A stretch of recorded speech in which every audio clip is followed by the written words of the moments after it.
Hello, hello. Good morning, good afternoon, wherever you're connecting from. Thank you very much for joining us live today. We are discussing Women Dare to Self-Care, how to restore and manage your mental health so that you can become a better person.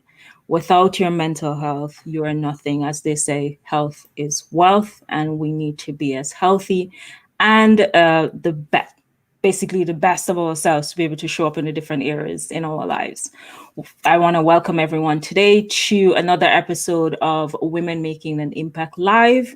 If you're new to this series, welcome. I'm your host, Solita Roberts, founder of Style to Impact, which is an image coaching and personal styling agency geared towards women empowerment through style. I want to give women the clarity, confidence, and closet they need to increase their influence, impact, and of course, your income. Thank you very much for joining me today. I have a very special guest, which we'll be talking, as I said, we're talking about mental health, and it's Mental Health Awareness Month. So I even think it's fitting that we're having this conversation right now. So for those of you who are tuning in live or watching on the replay, thank you very much for joining me. Thank you very much, Mariette, for being my guest today. I really appreciate Mariette. Why am I calling you Mariette? Mariette. I apologize for that. Thank you very much for being my guest today. I appreciate you joining me and spending this time with me. Before I allow you to introduce yourself and talk a little bit more about yourself, I am going to do a little bit of spiel about you. So just for everyone, Mariette Clardy-Davis is the founder and managing partner of MLD Clardy Law, LLC. She provides strategic and proactive legal and advisory counseling in the areas of mental health care and business. Her legal services includes business advisory, workplace accommodations, counsel, estate planning, and behavioral health counsel. She is an active speaker, trainer, and workshop facilitator at both the executive and the enterprise level. Mariette uses her authentic lens as a female professional with bipolar depression and autoimmune challenges to educate, counsel, and connect. Thank you very much, Mariette, for joining me today. I appreciate you being here, and I am going to say without a doubt, this is going to be an amazing conversation. I hope that the stories, sharing your own personal story and the tips that you can share with women to really dare, as we're saying, dare to self-care, because we don't take self-care as seriously as we should. It's that one-off special activity that we do. And I hope that, women connecting with us today will be inspired to really understand the importance of working on their mental health, to being strong mentally, to taking care of themselves. So thank you very much for joining me today. I appreciate you being here. Thank you so much for having me. My pleasure. So one of the things, what I wanted to discuss first of all, because we all have our own challenges. We all have our own challenges with, whether or not it's depression, whether or not it's anxiety that we will experience. But can you, because I read your bio, and I also had the privilege of hearing you share your story, which I think it's an important one that we should speak on, and you should share a lot more of it, given the opportunity to share more of your story. So can you tell us what is your personal story when it comes to, share your personal story with me, please. Thank you. So I want to start off with saying for mental health, it's not just a business for me, but it's also personal. One of the, I think, common myths or misconceptions about mental health that I feel like I'm empowered to share is that for many people, mental health looks like one thing. They have this lens of what mental health is supposed to look like. Yeah. And oftentimes mental health really, and a lot of people who are dealing with challenges, it's quite the opposite. So I was diagnosed with bipolar depression at the age of 21. And what that looked like for me at the time was crippling anxiety, really nervous anxiety, energy, tremors, shakes, heart palpitations. I felt like my heart was beating out my chest pains, pain running down my arm, headaches, just feelings of hopelessness, darkness, and despair. And it wasn't just periodically or once a year, it was periods every day, hours and hours on end. And so when I was diagnosed with bipolar depression in college, it really honestly decimated any and everything that I had built up until that point. And so, what do I mean by that? What I mean is, prior to that, I had a very focused road. I wanted to be a classical performer, I wanted to be an opera singer. And if you know me, one of the things you know is that when I'm focused on something and aligned with something, I execute. So at the time, I was very focused on that. That was my plan: A, B, C, D, E, F, and G. And what bipolar depression unfortunately did is it took that away, because I literally at times lost my voice, meaning I could not sing. The anxiety was so bad. And when you can't sing, you can't audition. When you can't sing, you can't show your worth to move up to the next stage. So I had to look at other choices. And I felt for much of my life after that, I did well. But I felt like I was limping along and never really found my place. And so I entered consulting, financial services, went to law school, became a lawyer. And again, I go back to the beginning of the story of mental health looks different for different people. For me, mental health looked like going to work every day. It looked like something was wrong, but you couldn't put your finger on it. This person was sad, but still doing things.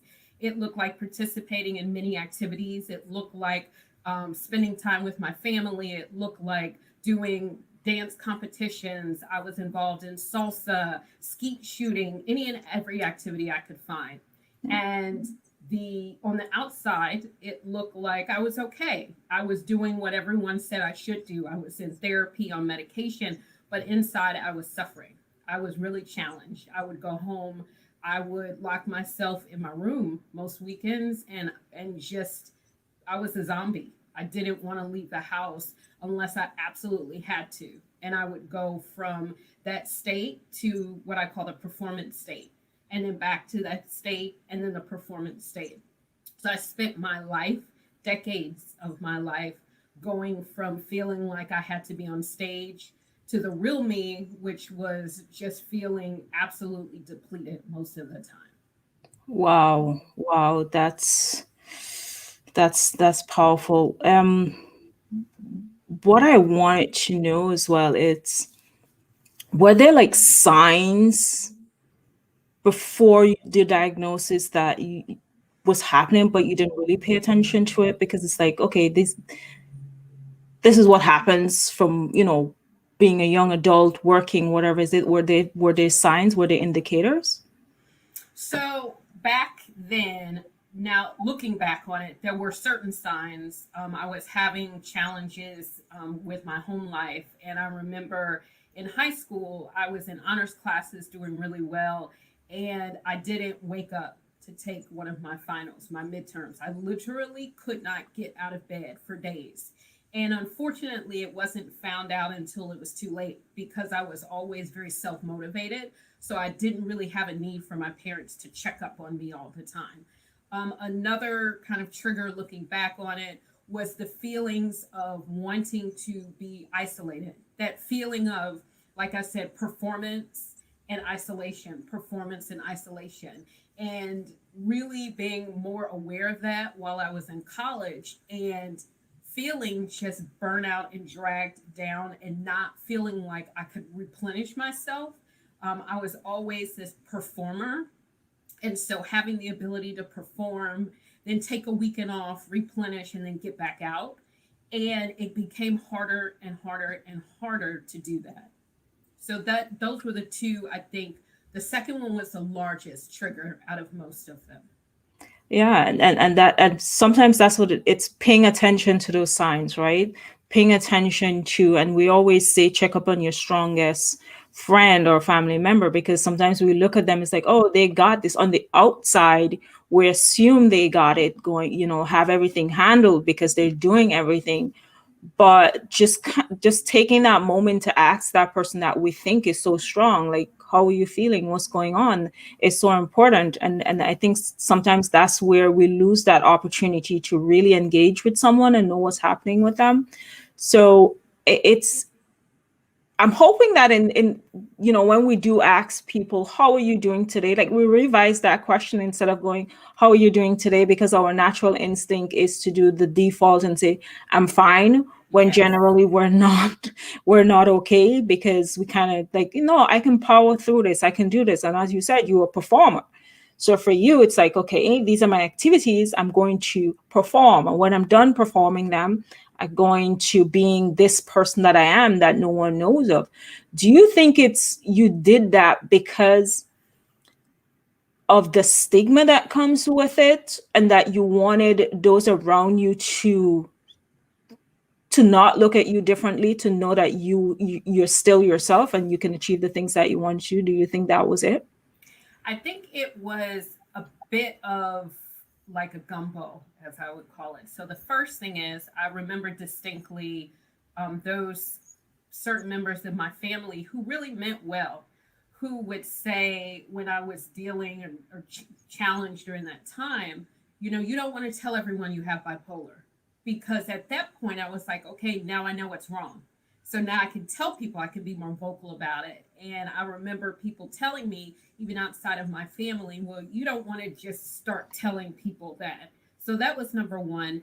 And then the second thing was just the feeling that um, not necessarily a stigma, but when I was going through those challenges, I honestly had others that I was close to, friends and colleagues who were also dealing with mental health challenges.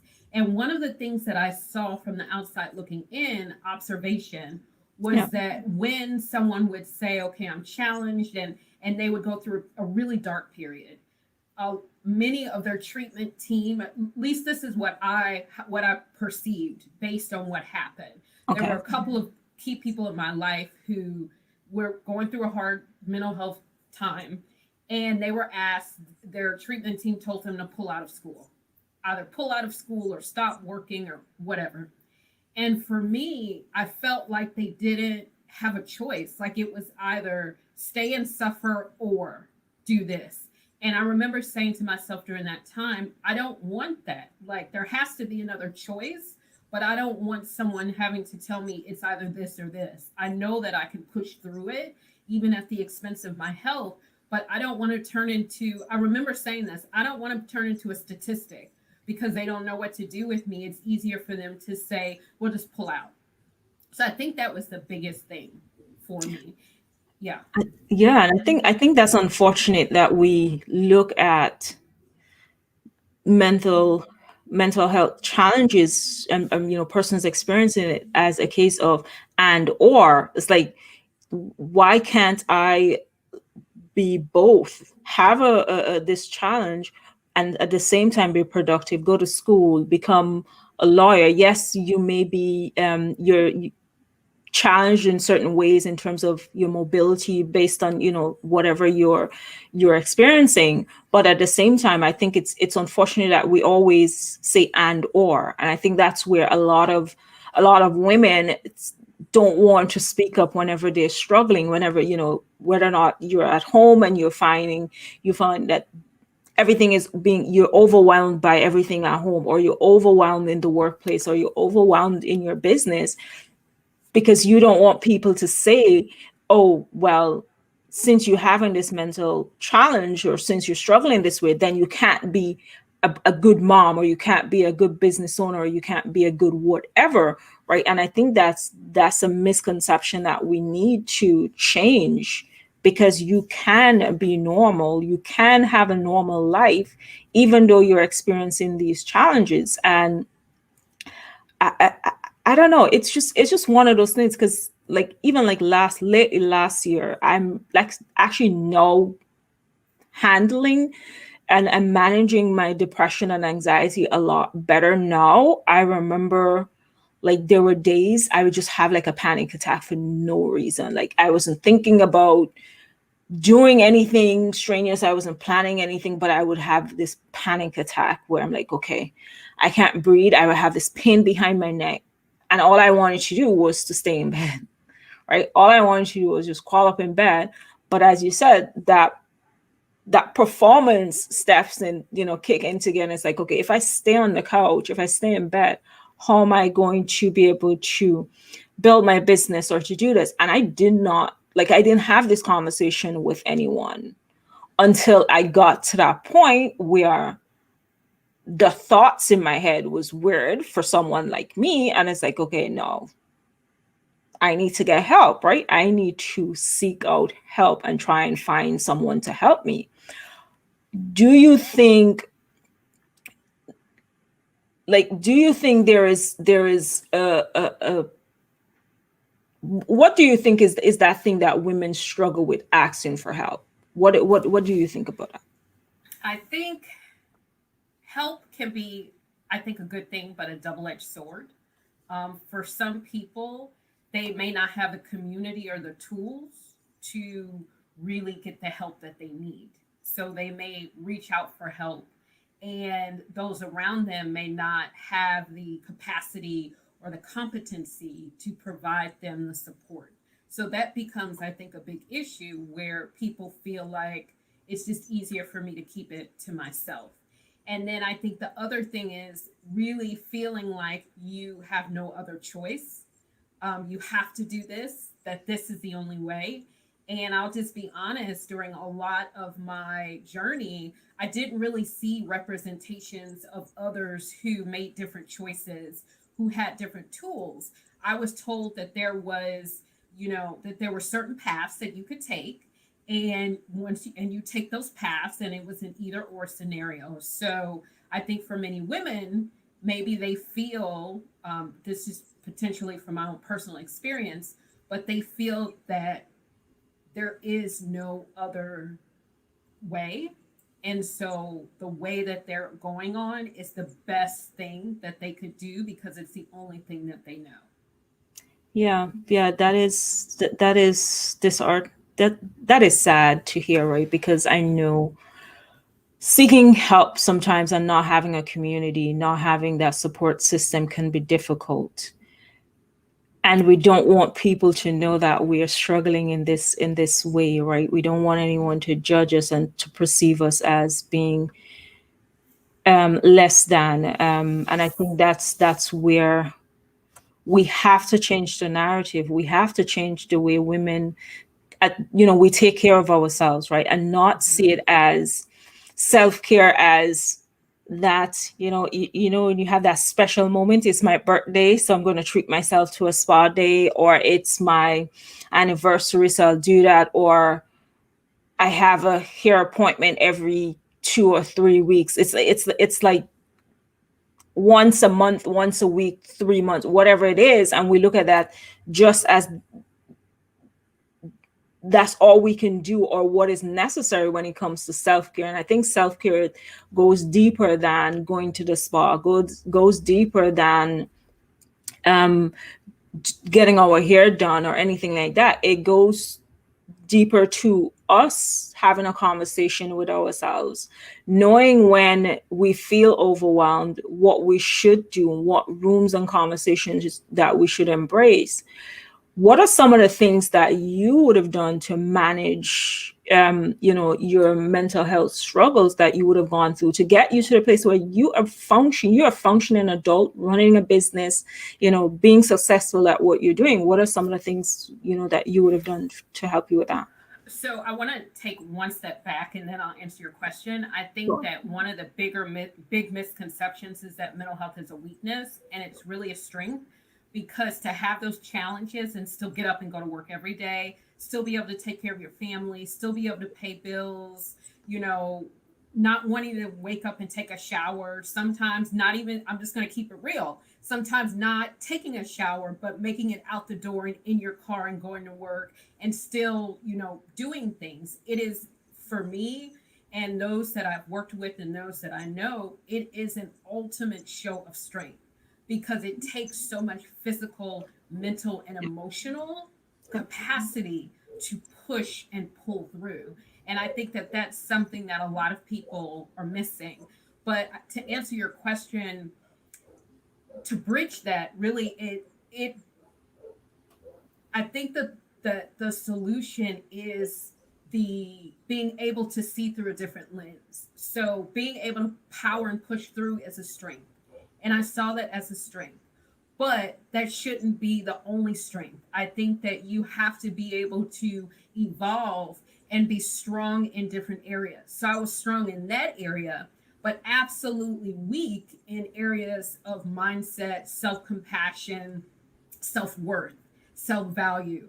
I was strong in being able to get up and go to work and do these activities and get these awards, but absolutely weak in the awareness of when, you know, just before I would burn out and then I would have to take my vacation days as mental health days because I literally couldn't get out of bed. So for years, I never took a vacation because I'd sucked up that time just having to pass out in bed. So I think it's the answer is being able to have different tools for strength at different times. So sometimes you need to be able to power through.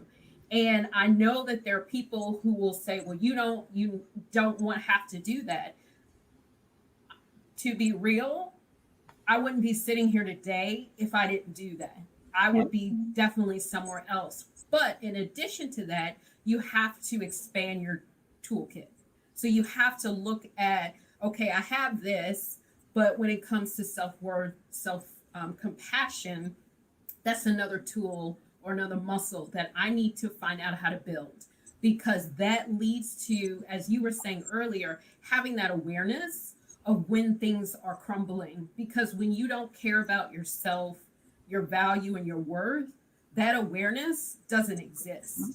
So I know in therapy they teach you, you know, to have this awareness, but without any self-compassion, it doesn't connect because your compassion is outward facing. It's giving everyone else your worth, your value, your compassion. And as women, I think that we're expertly equipped for that, but sometimes struggle with that. So I think for me in my journey, that was a really big tool. And then another big tool, I'd been in therapy for years, but when I went into treatment a couple of years ago and didn't really do well in it the first time, but went back, I was in a DBT therapy, dialectical behavioral therapy program.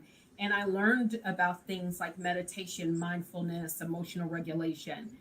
All of that is to say, I learned tools that I needed that I can pull from when those times came. And in the past, I only had therapy, pills, and laying in bed over the weekend, which helped me survive. Yeah. But I needed to evolve. And that was what helped me to evolve. Yeah, I like the idea of building that toolkit, right? Building that self-worth, self-love, self-awareness, the tools that you need to pull on at different times. And sometimes you may need all of them. But what I wanted to, you said something there that I wanted to hear your perspective on it is that the first time you did therapy, you weren't successful at it. What's the story behind that? What was the reason? Well, I had done therapy for decades, but when I went into, I think it was 2016, 2015, I had a breakdown. I literally collapsed on the floor at work and I could not, my body literally dropped to the ground. I could not go on. So I went to a behavioral health treatment facility and I had done outpatient. So for those of you who don't know, outpatient is not where you stay overnight, but you go the full day and then you go home and then you come back. Yeah. And when I was there, I was the best patient you can ever be. So what does that mean? I did all my work.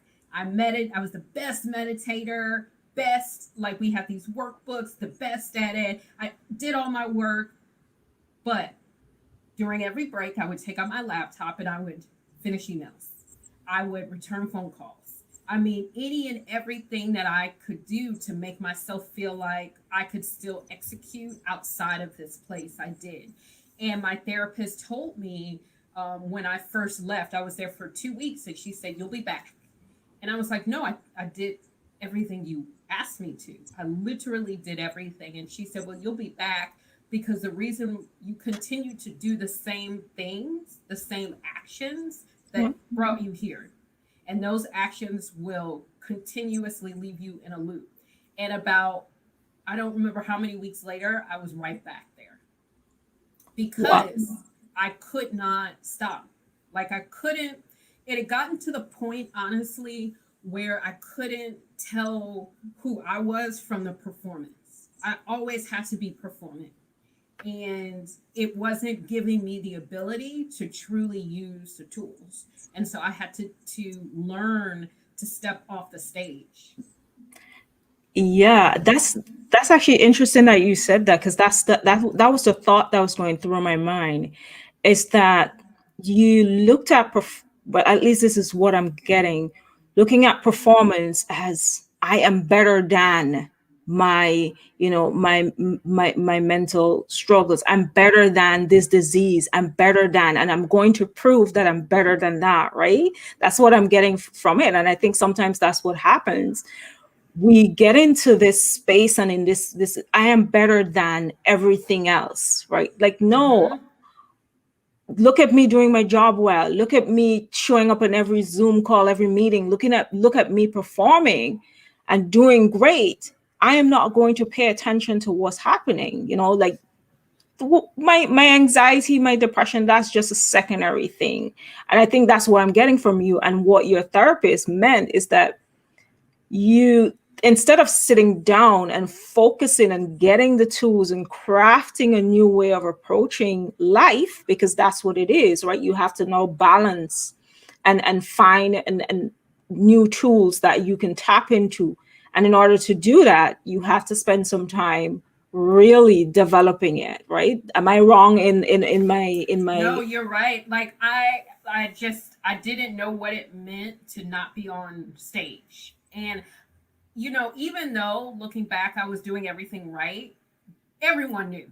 Like people knew because I would tell them, I have bipolar depression. So coworkers knew, people knew what was happening, but it was like, one of those movies where you're just like, I don't, I just have to watch it burn down. Like, I really feel like it wasn't that I was doing terrible, but there were definitely times where I was just dropping balls left and right because the ability to sustain that level is impossible. You just can't do it without dropping many balls. Yeah, and I think sometimes it's, that you say that, what's interesting that you say that, is that we wait until we get to that breaking point, whereas we should be developing the tools starting today. I know offline you said to me that you decided to take today off. It's a Monday. It's what we call the start of a new work week, right? Where a lot of women is like looking at your schedule, you're like, I have a lot of things on my list to do today. Taking Monday off? Are you crazy? Like, we literally would be like, no, are you crazy? That's going to ruin my entire week. And what I got from that is just you saying and you recognizing that it doesn't matter the day of the week, it doesn't matter the time. I am in tune with my body, and my body is saying to me today, regardless of the day, that you need to take a break. Yes, and I think it's even before that. You were talking about awareness. A couple of weeks ago, I was having challenges with my mental health, and I think in our group, I reached out and said, I can't do posting, and so one of the benefits of having that awareness is that you could start to see things coming. And if you have a history of mental health, you often can see the signs, as you were asking me before. in the past, I either disregarded the signs, or if I didn't disregard them, I just powered through them. But now, because I have that more awareness, I saw it coming. I saw this feeling of, for me, and this is me personally, I feel like I'm getting pulled down and I'm drowning. And when I get that feeling and the pain in my chest starts, and one thing that people say is, "Oh, you made it to the other side. You know, Wow. you made it to stability. You're not on medications. You made it." And that's a really, really, really big fallacy that will leave people stuck. Because what happens is it's like a pendulum, and it really is a journey. So I knew, okay, I needed more help than the tools that I had. So I had to start developing other tools. And at a certain point, the weekends that I was using to recharge weren't working. So I think it was Friday. I said to myself, I said, "Self, you know, this, you are about to start going down." And these feelings, the imposter feelings, the mindset feelings, well, your job is mental health. You need to be the poster child of mental health. And another voice said, "F that. Yeah. Like, you can't help anybody if you can't help yourself. So you go get the help you need, you pull out, you take whatever tools. If you don't have the tools, you can go find them. Go get what you need." And on that Friday, I said, one of the things that I need is that extra ability to take a breath after the weekend and rest. And so I took it. Yeah. That I that don't want to is curse on your no, live. that I mean that's sometimes we have to have those tough conversations with ourselves, right? It's like, listen to me. Stop what you're doing. Burning yourself out is not going to help anyone. And this is why they say put your mask on first Mhm. before you can help others. The first time I flew on a plane, I was a teenager and I was told that. I couldn't understand that concept. I'm like, so you're trying to save yourself first before you try to save me? Right. And even at that time, I mean, not understanding as I, going into adulthood and I'm looking at my life, and there are other women around who we try to save everyone else. We try to make sure everyone else is okay. We try to make sure, everyone in the family is okay. We try to make sure that, the business is running well and whatever it is, we're pouring into all these different activities and parts of our lives, but we forget that we have to make ourselves a priority, right? And you making yourself a priority is not something that you should feel guilty about. And I think that's where it is. A lot of women feel guilty of saying, I need a break today, whether or not it's from my family, whether or not it's from work, whether or not it's business. I think a lot of women feel guilty about that. Yes, I think it's guilt, shame, maybe fear of what other people will think. And even this, and I just thought about this when you were saying it. One of the challenges that I always was faced with during that part of my journey years ago was I would tell myself, okay, I'll take a break. I'll do that. Then what? And nobody could ever tell me the answer to that question. So I didn't take a break. And what I meant by that was, people tell you to get out, just stop, just, take a break, just, but after that, you go back, and you go back into the same environment, the same scenario, the same mindset. Then what? Yeah. And no one really knew that answer. And I think for me, what I had to learn, because I didn't have examples to teach me, was the then what is the okay, you have to figure out what you need, and then you have to figure out, after you get what you need, what can you do to start pulling the pieces back together. So it's that crisis, like, I'm cut and I got to stop the bleeding. Yeah. Then it's, how am I going to keep this from getting infected and, and causing something worse. And I think that most people always look at the crisis part of mental health and not the other side. And for me, I dealt many years with being able to clean up the initial cut, but always getting infected. because I didn't have the tools and didn't know what no one ever told me, it's not just a cut that could kill you. Yeah. It's the Everything. infection. It's the secondary stuff that happens if you don't have that forward vision to see that. Yeah, and I think that's an important point that you just made. It's then what? And everything that we do is like, okay, so I'm gonna take the break today, then what? Am I, and not having that follow-up process as to what is your next step. What do I need to add to my toolkit to be able to manage whatever is happening, right? I know right now everybody's like, oh, I'm totally zoomed out, right? There's that, like I've had enough of being on Zoom. Or you have persons who are now saying, oh, I'm having anxiety about going out into the world again, right? And doing and socializing. And then we feel this pressure that we have to do whatever is happening in the moment. We have to be on all the Zoom calls because everybody's on that. Or we have to like go to restaurants and socialize with friends and whatever, is happening in the moment. But we tend to forget that we have to manage our own spaces that we're in. We have to manage what the process looks like, right? And I think identifying, as you said, identifying the then what. When I go out, what are some of the things that I need to do to feel comfortable, to manage my anxiety? When I look at my schedule, am I saying no today to some calls? What amount, what percentage of my calls I'm going to say no today to? And I think that's where sometimes we have an issue as women, is saying no. Mm-hmm.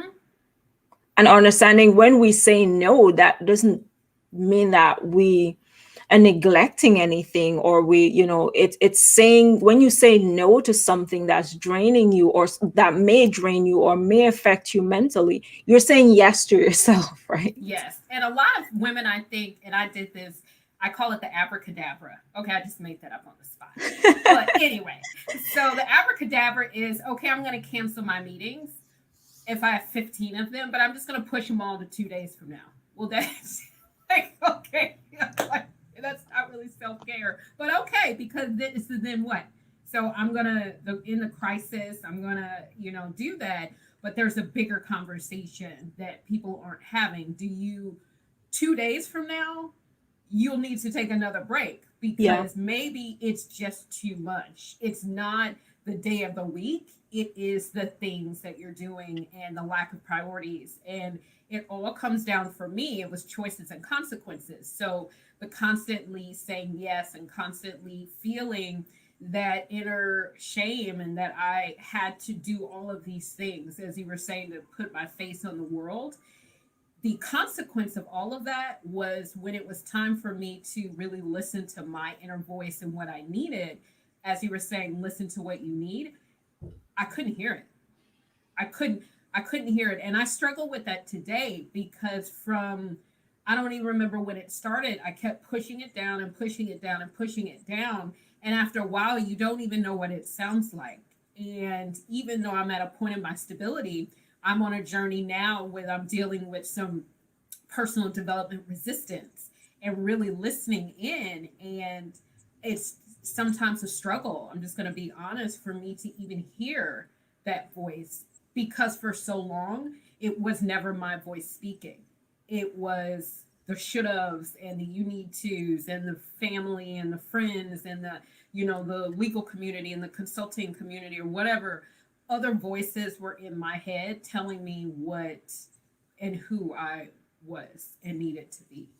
Yeah, that is, and that's important, right? That we listen. The most important voice that I think I saw this quote somewhere. The most important voice that you need to listen to is yourself, right?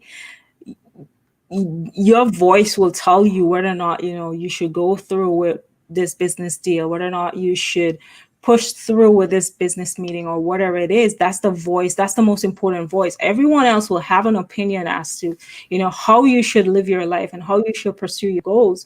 But at the end of the day, you're the only person that knows your capability. You're the only person that knows what's too much and what's not. And should you do this? Going back to what you said, should I do this?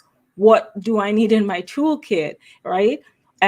What am I going to be the person on stage where I'm producing, but am I going to balance where I can produce, but at the same time recognizing that, okay, I do need help, recognizing that, okay, I do need that break. And you said just now that you still struggle with listening to that voice, right? Listening to yourself, knowing what, when it speaks to say, okay, yes, I need to do that. What do you think is like the biggest factor that plays into that? Is it that case where we want to succeed so much that we, I think it's a pushing down. When you grow up and you go through life and you hear everyone else's voices but yours, you don't know what the sound of your voice looks like because you were never really listening to your own voice for so many years. And even if it was at the unconscious level, I think that's the biggest thing, because when I was on my, on my journey and made a point where I wanted to do something different, that was the biggest thing. It was always, well, listen to your inner voice, your inner spirit. And I'm like, I don't even know what that sounds like, lady. yeah, Like I was literally in therapy, and it was like, well, tell me about your dream life. What does your inner dream life say? And I'm like, that's what I pay you for. Like, I have no idea. Like, why do you think I'm here? yeah, So it was, no one again could tell me, well, what happens when you can't hear it anymore? Then how do you have that awareness to build these tools and this life and this stability when the only voices that you can hear in your head do not belong to you? And you have the awareness finally that they aren't yours. yeah. Do you think that comes from like goal setting, from you, one, you're being aware of what's happening and which voice you need to listen to, but at the same time you're like, okay, how do I manage my anxieties? How do I manage, life and everything that I'm going through? Do you think goal setting is part of that process that helps you create that stability that you need? I think it's, for me, more than goal setting, I think it's understanding who you really are. And if you go through life like I did, not at a certain point when I was younger and I was on kind of that trek to do opera, I was a lot more aligned. I knew this is what I want to do. It aligned with my strengths and my skills and my values. It was locked in. When that fell, I didn't have the tools to figure out what is plan B.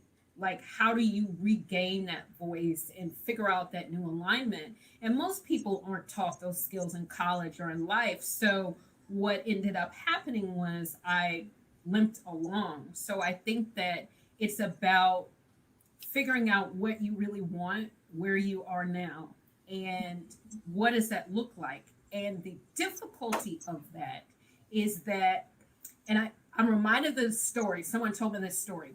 It's hard for a fish to know that they belong in water if they're hanging out with monkeys in trees all day, because they are in an environment surrounded by people who they think that are just like them, Yeah. in an environment that they're never meant to be in, but they don't know any different.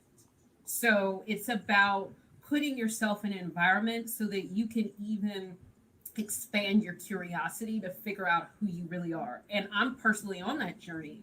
I had spent so much of my time in doing certain things that weren't truly aligned with who I was. And I didn't know any different and I didn't know any better. And here's the catch, it doesn't mean you suck at them.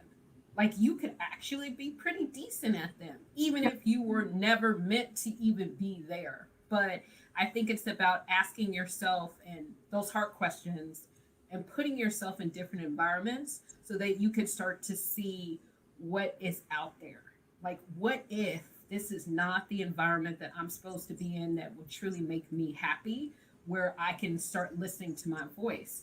If that is true, then where else could I look? What else could I explore so that I can start to see and, as you were saying, listen to that voice and being able to hear it? Because it's not going to speak many times if you're not even in the place where you're supposed to be, whether it's environment, people, or things. Does that Yeah, make sense? yeah, absolutely. That, I mean, I look at my own personal journey. If anyone asked me, I would be like, oh, I'm an introvert, I'm an introvert, I'm an introvert. Because from as young as I can remember, I was always that person who spent time in the house where everybody else is playing. I was under the sheet. Like my mom literally will come in the bed looking around to see if I'm there because I put myself in this fetal position, so small and curl up, and I'm under the sheets and I'm reading a book, right? I was that child growing up. And that transition into adulthood where I had one or two friends. I never had a big friend circle. And certain things that I learned is by learning on my own or just going through different conversations. It's if honestly speaking, it wasn't until I decided to start a business and understanding the importance of putting myself not only out there, but into different rooms, having different conversations, developing different skill set, and knowing what works for me and what does not, right? And I think it's an important step that I journey that I had to go through. Whereas recognizing that, okay, I can still love my space. I can still be that person who prefers sitting on the couch reading a book, but at the same time, developing and putting things in my toolkit. So whenever I need to engage, I know which group to go into. Whenever I need to speak up, I mean, just doing this program in itself, it's me stepping out of my comfort zone, right? Realizing that I cannot go through life being the same person that I was, all my life. We have to switch up and we have to change. And just going on what you said, it's when you expand the circles that you're in, you get an idea as to how others are dealing with certain things, right? And maybe dealing with a similar situation as you. Whereas now we can see someone else experiencing that and recognizing ourselves. What are some of the things that we need to do, right? What are some of the tools that we need to add to our toolkit so that we can become better mentally and better individuals as well. So I think that's an important point that you made, is just expanding your circle, surrounding yourself with individuals that can, like, positive people, because that's what you want. It's not just going out there and saying, okay, I'm just going to go into any circle and the circle may not support you, it may be negative. It's just going into circles of positivity that can help you become a better person. Going back to something that you said earlier, and we talked about that earlier, it's self-care and self-love and being aware of yourself. I think that is where not only adding to our toolkit, but those are the ingredients that we need to, or should I say ingredients, or maybe the aspect of our lives that we need to work on. And I know for me personally, in my capacity as an image coach and a personal stylist, I've always said, and I say to people, and I say to my clients, style is a part of self-care, right? And most women be like, what are you talking about? It's because we tend to associate style with, and I make the distinction, there is style as in your personality, how you want to present yourself, how you want to feel, and then there is fashion. So whenever I say style is a form of self-care, it's that notion of, oh, I'm not into fashion. It's like, no, for style to be a part of self-care, it's you're wearing things that you feel happy and comfortable in. You're not hiding in your clothes where you're just, putting on clothes that is not fitting you, but you're excited to get dressed. You're excited to put on things. Do you find, like, in your own personal experiences, that you would have used style as a form of, self-care, of getting yourself and feeling great about yourself? I will say now, yes. In the past, I was very much just in that survival mode. What can I do to make it from point A to B? But last year, I did a Pinterest vision board and I put a lot of elements, different style elements on there. So I was really excited about that. And I realized that I love green, I love nature. And so a lot of my pieces were like this, the browns and the dark rich greens, and so it was about learning from there. I expanded into other areas of my life, which I thought was really intriguing. So I agree 100%, and I think that it's I think where I'm at now is building that bridge. Like, this is the image, the clothes that I would love to, um, a, not even attain, but like that part of me down the road. That's who I want to become, Yeah. and how to start building those bridges so that it's not just a vision board experience.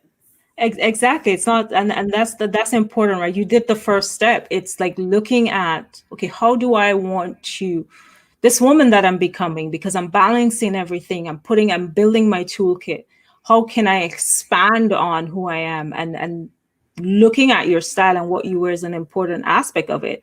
But just as simple as you saying that you're adding green to it and nature, if we're equating that to self-care, you looking at, oh, I'm adding the color green, nature, that means that you're going to look for activities that takes you outside, right? So it's not just about building a wardrobe of green, but it's connecting it to activities that you can do to help you become a better person mentally. And just it's not just looking good, but it Definitely. contributes to every aspect of your life without even realizing it, right? And that's Yes. where I'm like so passionate about image coaching and personal styling, because I want my clients to know what you wear is beyond just the fabric, right? It fuels everything that you do. If you're an outdoorsy person, your closet is going to represent that. And if your closet represents that, you're going to find yourself doing more outdoor activities, which is creating time for yourself, which is allowing yourself to go and explore nature, maybe traveling to different countries and different places to be able to engross yourself in that. So I think that's a pretty good, if I say so myself, tool to add to your toolkit. Yes. And And I think it's more, even when I was looking at the clothing, it made me realize, okay, even something as simple as I'd love to have more plants in the house because of the green and the browns and the nature. And yeah. so it's, taking that, okay, I love these clothes, I love these colors, and also pulling those elements into the other interiors of your house, and how do they kind of interact with you there, so that you're not always, like you were saying, going outside, which I think is great, but also pulling that inside. Like, what does that look like for your home office? What Yeah. does that look like for your bedroom? What does that look like then for your selections in food and how you want to eat? And I think it all, for me, it started with two Pinterest outfits, like on a Pinterest board. Yeah. Yeah, and that's a great point that you make, because it's not just when you're creating this lifestyle for your entire being, every aspect of your life, every room that you step into, every activity that you step into, you should feel happy, right? Green. You shouldn't be like, okay, I'm thriving in my business, but I don't feel great in my clothes, or I feel great in my clothes, but I don't like my office. But it's just kind of looking at every aspect of your life and seeing how you can, what are some of the changes that you need to make? What are some of the tools that you need to add to your toolkit so that you can enjoy every aspect of your lives? Because that's what we want, right? No one wants to live on unhappy life on at least I don't. I want to be happy, I want to be healthy. And if I can add tools to my toolkit to be able to grab at whenever I do need them, and if you do need to take a break, that's okay, right? It's okay to take a break. It doesn't matter the day, it doesn't matter the time. If you find your body is saying to you, take a break, I concur with you. Take a break, right? Because in the long run, you're doing better for your body and for your mind than if you try to push through, right? There's more Yes. work that you'll have to do if you try to push through. So I want to thank you, just being here with me today and just sharing with the audience. I appreciate you being here today. As we wrap up, what are some of the things, like maybe 2 points that you want to leave with our audience today? I think the first one is do what works for you. So whether it is, if you need therapy and you need to be on medication, or you need something, whatever that is, every self-care and mental health looks unique for everyone. So it's not a one size fits all. So I think that's the biggest thing. You need to find the tools that allow you to be you at your best, and not allow you to be somebody else at their best. And I think, and then the second would be to really figure out what you want.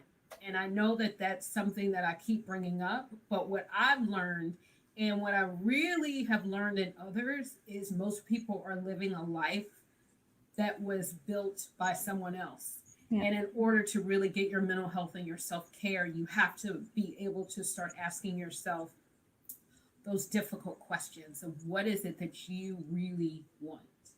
Yeah, I think those are two very important points and very important questions to ask ourselves, right? Not just meant for, mental health, stability and self-care, but just overall in everything that we do. Because once we have the answers to those questions, then of course we'll be able to live the life that we are truly meant to live, right? So thank you very much for being here with me. But before we end, I like to end on something like fun. Because again, we're talking serious topics, but at the same time, we want to have a little bit of fun. That's what life is about. So there are two questions I want to ask you. If there's a movie being made about you, who would you like to play you? Gabrielle Union. I Ah, just love her. I don't. yeah, she's one of my faves. She's definitely one of my faves. I wish that I can meet her as a friend, but for me to play me, I actually want Angela Bassett. Ah, Yeah, yes, I she's know that's strong, powerful, and I'm like, yeah, I want to be like her when I'm 60. I want to look like her when I'm yes. 60, Or right? maybe And it's it means Sanaya Lathan, Sanaya or Gabrielle. okay, those are awesome choices. My second question is celebrity, maybe a woman in power, someone that closet that you would like to read. Hmm. I don't know the answer to that, and that's because I'm still figuring out that whole becoming thing. So I would say at this point, the jury's still out, but Okay, it's coming. It's coming back. They're just taking some lunch breaks, coffee breaks. Somebody went out to get some cookies. So when they come back, they'll figure it out, and then I'll know. okay, that's fantastic, and that's okay because your style is a journey, right? It's a journey. Yes, You don't have to answer to it like right away. You have to build it like your toolkit. You have to put certain things in place. So that's okay that you don't have an answer. But what it does, it gets you thinking, right? Like now yes, that you have something to add to your toolkit as to, how do I want to show up? And is there a woman's closet that mirrors the way that I want to show up? So see, it's a process. It's you learn from everything, right? Even though we're having a bit yes. of fun. So thank you very much for joining me. And for those of you who joined us live, thank you very much. Appreciate you being here. Appreciate you dropping your questions and showing love in the comments. And of course, if you're watching the replay, thank you very much. Let us know that you watched. Maybe drop a question that you have that we may not have answered. I appreciate it. I'm Solita, your host for today's Women Making an Impact. And on behalf of my guests, thank you very much for being here. Bye, Thank you. guys.